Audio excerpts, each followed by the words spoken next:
WhatsApp everyone, welcome back to the channel. Last class में हम लोगों ने कंप्लीट करा ह्यूमन कैपिटल फॉर्मेशन। अब तुम लोग को पता ही है यार, इन्हीं 2 दिन के अंदर अंदर इंडियन इको पूरा कर देना है, हमने खत्म कर देना है। तो अब स्टार्ट करने वाले हैं रूरल डेवलपमेंट, और रूरल डेवलपमेंट भी 2 पार्ट्स में खत्म होगा, फिर अगला चैप्टर करेंगे, फिर अगला खत्म, बस इंडियन इको और है ही क्या। तो चलो रूरल डेवलपमेंट में देखते हैं हम लोगों को क्या क्या पढ़ना है, कितना इंपॉर्टेंट है, कितनी चीजें शॉर्ट नोट्स में समराइज करी जा सकती हैं और आपको सारे कॉन्सेप्ट्स क्लियर अप हो ही जाएंगे। I am 100% sure. Let's begin.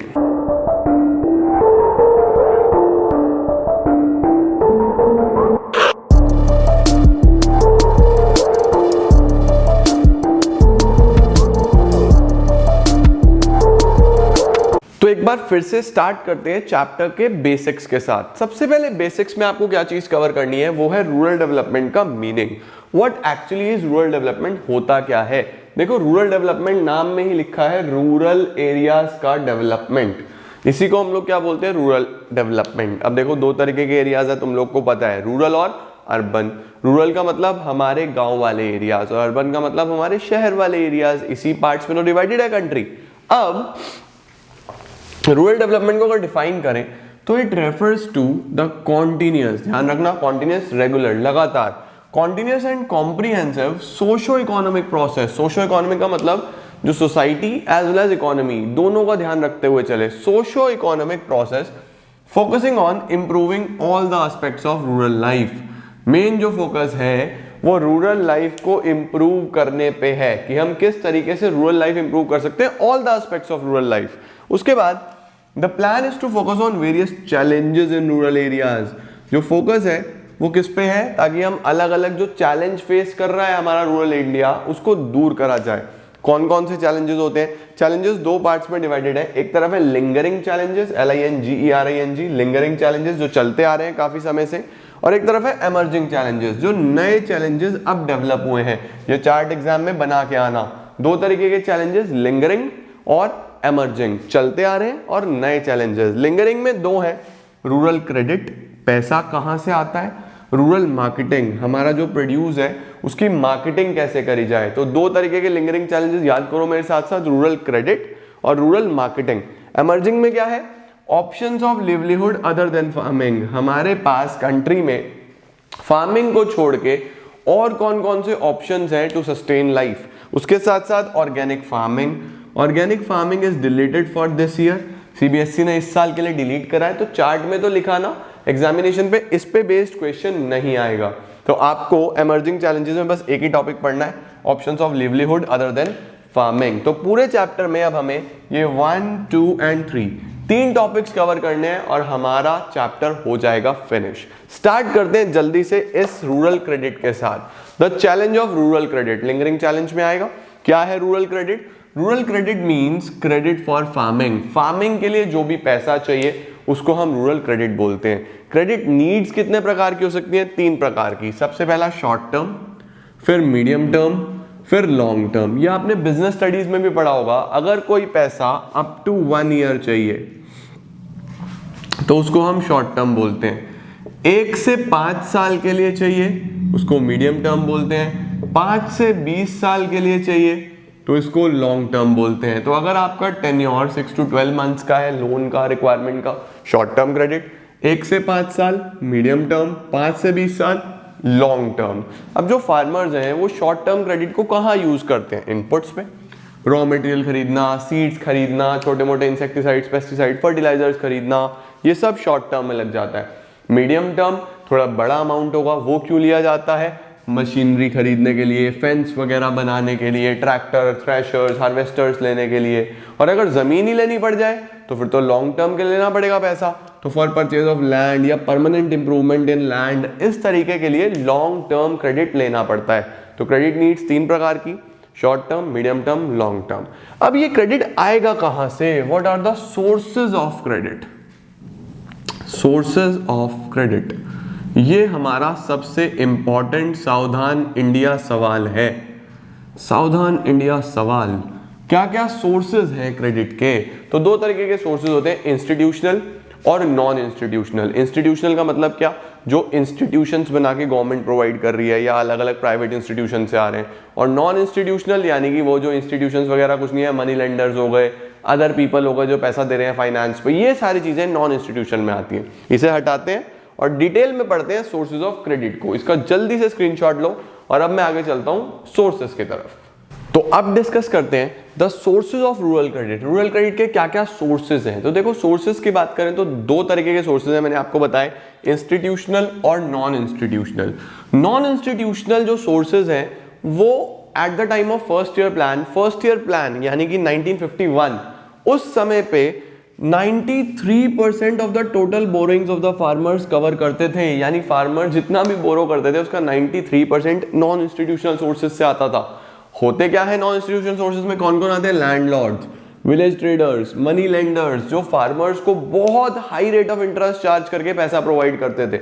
But still, क्योंकि गवर्नमेंट इंस्टीट्यूशंस इतने ज्यादा स्टैब्लिश नहीं थे उस टाइम पे, वो बहुत ज्यादा ट्रस्टेबल नहीं थे, अगर स्टैब्लिश भी थे तो लोगों को डर लगता था, लोग उनके साथ डीलिंग नहीं करते थे बिकॉज ऑफ पेपर वर्क और बहुत सारी फॉर्मेलिटीज की वजह से।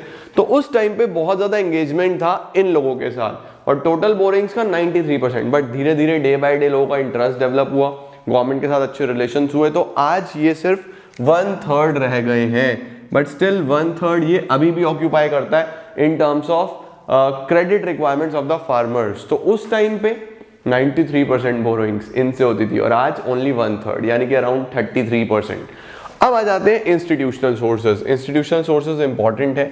इसमें क्या क्या आते हैं? हमारा गवर्नमेंट हो गया, कोऑपरेटिव सोसाइटीज हो गया, कमर्शियल बैंक्स हो गए, रीजनल रूरल बैंक्स हो गए। अब वन बाय वन इनको डिस्कस करते हैं। तो सबसे पहले जो क्रेडिट का इंस्टीट्यूशनल सोर्स है वो है गवर्नमेंट। सरकार अलग अलग स्कीम्स के थ्रू, अलग अलग एजेंसीज के थ्रू पैसा प्रोवाइड करता है। दूसरा सोर्स कौन सा आता है हमारे पास? Cooperative societies. कोऑपरेटिव सोसाइटीज कौन सी? जो कोऑपरेटिव क्रेडिट सोसाइटीज बनाई जाती है टू प्रोवाइड फंड्स। क्या मेक श्योर करती थी ये सोसाइटीज? They provide credit to farmers at reasonable rate of interest. पहली बात, जो यहाँ पे रेट ऑफ इंटरेस्ट बहुत हाई था, इसको कंप्लीट खत्म करके रीजनेबल रेट ऑफ इंटरेस्ट पे क्रेडिट दिया गया। They also insures rapid flow of credit, fast flow of credit, बहुत देर ना लगा के जल्दी से क्रेडिट प्रोवाइड करना फार्मर्स को। दूसरा, एलिमिनेशन ऑफ मनी लेंडर्स। ये जो मनी लेंडर्स हैं, ये जो यहाँ पे बहुत ज्यादा एक्सप्लॉइटेशन करते थे फार्मर्स का, इन्हें एलिमिनेट करना। Spread credit facilities across all the regions of the country, और बिना किसी भेदभाव के हर एरिया में, हर रीजन में क्रेडिट फैसिलिटीज प्रोवाइड करना। That was the main aim behind these credit cooperative societies. इसके साथ साथ कमर्शियल बैंक्स धीरे धीरे डेवलप होने लगे। सबसे पहले एसबीआई का जन्म हुआ।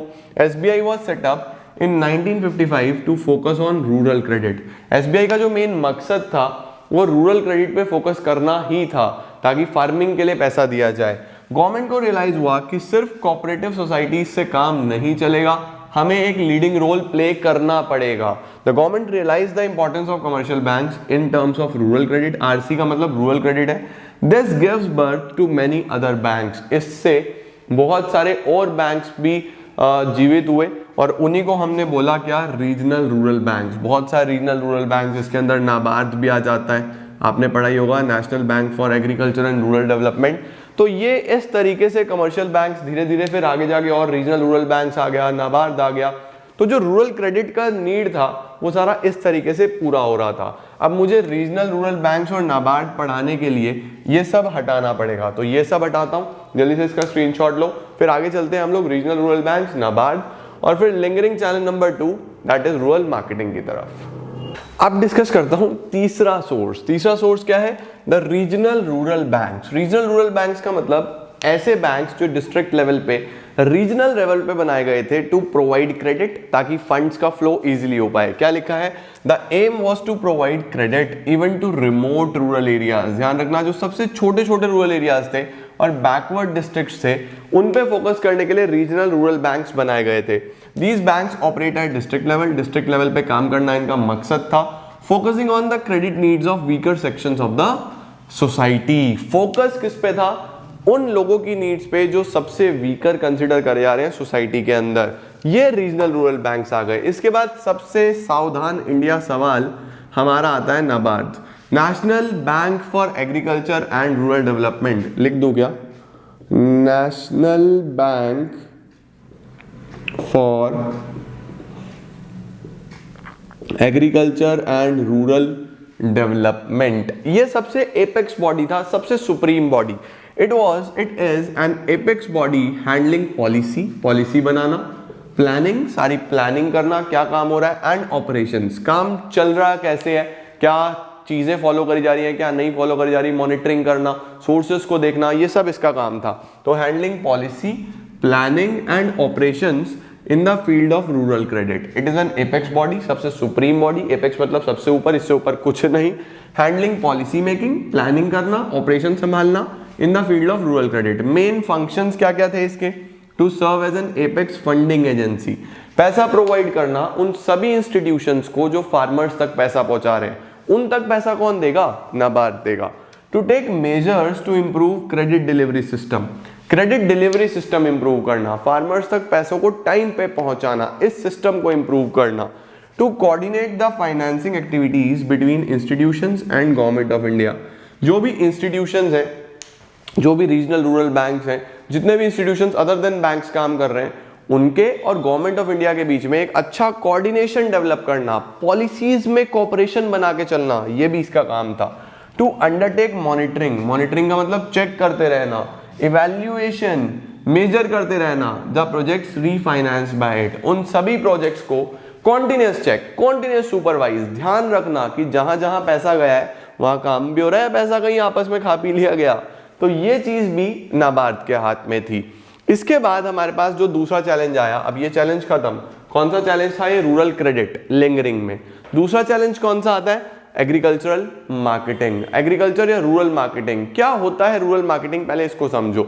एग्जामिनेशन में सीधा सीधा लिख के आना GPGPSS, मेमोरी टेक्निक याद रखना, GPGPSS, शॉर्ट फॉर्म में मत लिखाना। जी का मतलब सबसे पहले गैदर करना, देखो जो प्रोड्यूस बना है, जो फार्मर ने ग्रो करा है, हार्वेस्टिंग होने के बाद, कटिंग होने के बाद उसको सबसे पहले कलेक्ट करना, गैदर करना कि सामान आया कितना है, कितना प्रोडक्शन हुआ है, गैदर करना। गैदर करने के बाद उसकी प्रोसेसिंग करना, प्रोसेसिंग करने का मतलब है अलग अलग करना, प्रोसेस करना, क्लीनिंग करना, अच्छे से उसको बढ़िया फॉर्म में लेके आना। फिर ग्रेडिंग करना on the basis of quality, on the basis of quality. अब क्वालिटी भी तो अलग अलग होती है ना, राइस कितने तरह के होते हैं, वीट अलग अलग क्वालिटी का होता है, ग्रेडिंग करना। फिर पैकिंग करना, उसको बढ़िया पैकेट्स में प्रोड्यूस करना, प्रोड्यूस कह रहा हूँ पैक करना, ताकि लोगों तक पहुंचे अलग अलग। फिर अब सारा तो बिकेगा नहीं, स्टोर भी करना फ्यूचर सेल के लिए, स्टोरिंग करना, और लास्ट में सबसे बेस्ट प्राइस पे सेल करना, सेलिंग करना। तो ये पूरा प्रोसेस होता है एग्रीकल्चरल मार्केटिंग का। कहां से शुरू होगा? गैदरिंग से, खत्म कहां होगा? सेल पे। तो सबसे पहले जी का मतलब गैदर करना, प्रोसेस करना, ग्रेडिंग करना, पैकिंग, उसके बाद स्टोरिंग और फिर सेलिंग। ये पूरा प्रोसेस कहलाता है एग्रीकल्चरल मार्केटिंग। अब इस मार्केटिंग में समस्या क्या आ रही थी? हमारे जो फार्मर्स थे वो they were under the debts of private money lenders के कर्जे में थे, तो उन्हें अपना ये सारा प्रोड्यूस उन्हें बेचना पड़ता था, इवन सस्ते दामों में। तो उनका कितना नुकसान होता था, ये सबसे बड़ी समस्या थी। तो इस प्रोसेस को अच्छा बनाने के लिए, फार्मर्स को और हेल्प करने के लिए, इंप्रूव करने के लिए मार्केटिंग में गवर्नमेंट ने कुछ स्टेप्स लिए थे। तो क्या क्या स्टेप्स लिए गवर्नमेंट ने to improve this system, this agricultural marketing system? इसको इंप्रूव करने के लिए क्या स्टेप्स लिए गए, ये पढ़ेंगे हम लोग नेक्स्ट पार्ट में। तो इस पार्ट में बस इतना ही, जल्दी से इसका भी स्क्रीनशॉट ले लो। इसके बाद अगले पार्ट में इस चैप्टर को कंप्लीट कर देंगे। एमर्जिंग चैलेंजेस में एक ही पढ़ना है, फार्मिंग से अदर क्या क्या है, और गवर्नमेंट ने इसको इंप्रूव करने के लिए क्या करा, ये पढ़ेंगे। तो आज के लिए इतना ही, आज के लिए नहीं, अभी के लिए। अगला वीडियो आ रहा है बस 1-1.5 घंटे में ही, रेडी रहना, इंडियन ई को पूरा कर देंगे हम लोग इन्हीं 1-2 दिन के अंदर। This is it for today, thank you so much, for now, even not for today, for now, thank you.